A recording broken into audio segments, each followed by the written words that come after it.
Pilipinas. Ito ang Radyo Pilipinas News Update. Oras sa bugos nga Pilipinas, 1:57 PM sang kulop. Mopay nga kulop sa aton nga tanan, ada itong mga balita sa ina nga pangurason.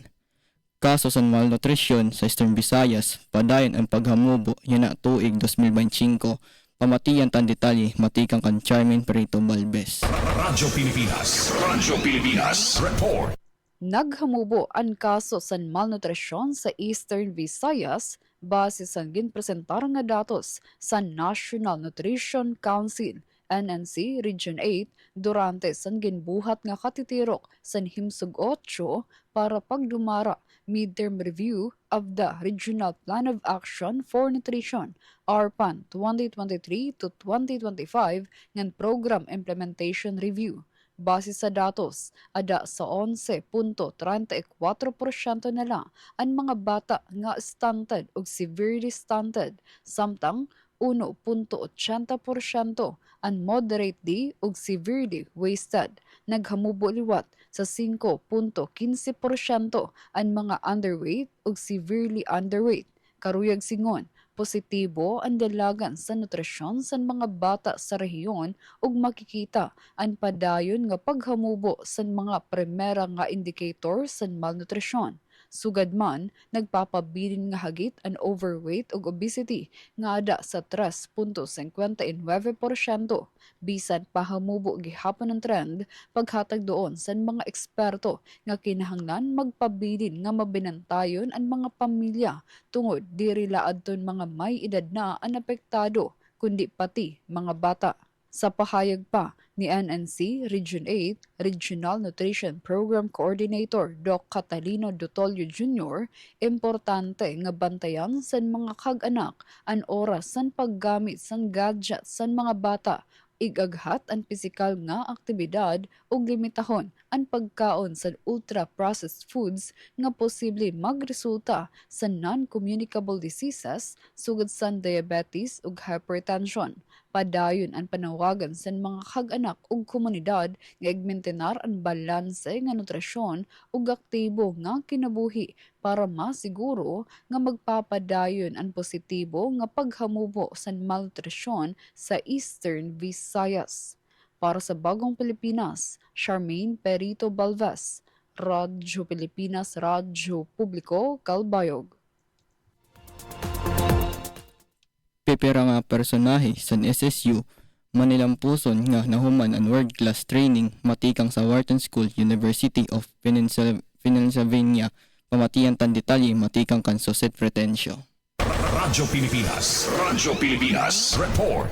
Padayon nga nag-i-invest ang Summer State University o SSU sa pagpauswag sa liderato ng professional ng kapasidad sa mga opisyal ng faculty katapos makumpleto ang world-class training tikang sa Wharton School sa University of Pennsylvania pinaagi sa Chad Husay program. Sa pinakabag-o nga pag-uswag nga tanan nga 11 nga graduates sa SSU ang nakatapos sa Wharton training ug nakakarawat sa ira mga pasidungog durante sa in-person graduate rights nga ginbuhat didto mismo sa University of Pennsylvania sa Estados Unidos.